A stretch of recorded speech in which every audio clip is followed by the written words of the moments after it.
தொழாய் தலா பரக்காத்துக்கு எனது பேர் உமர் சித்திக். தினமும் தொழாதவருக்கு ஏற்படும் கேடு. நபிகள் நாயகம் ஸல்லல்லாஹு அலைஹி வஸல்லம் அவர்கள் கூறினார்கள்: 1. உணவு நெருக்கடி ஏற்படுகிறது. 2. முகத்தின் ஒளி நீக்கப்படுகிறது. 3. துவாக்கள் ஒப்புக்கொள்ளப்பட.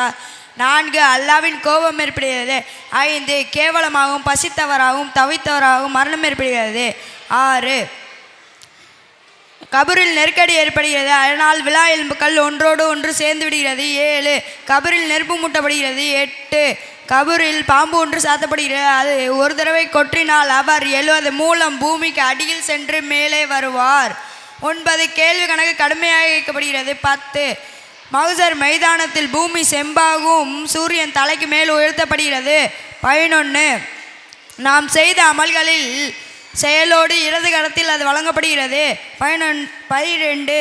சிராத்துல் முஸ்தகீம் பாலத்தில் தடுமாறி நரகில் வீழ்த்தப்படுகிறது. 13. நரக நெருப்பு மூட்டப்படுகிறது. 14.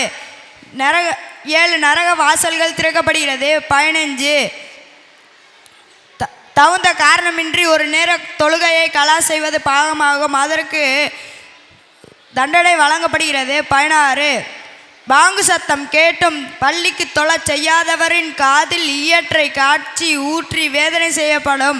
எனவே இந்த கொடிய வேதனையை விட்டும் அல்லாஹ் நம்மளை பாதுகாப்பானாக. 5 நேர தொழுகையை இறைவனுக்கு கட்டுப்படுவோமாக. அஸ்ஸலாமு அலைக்கும்.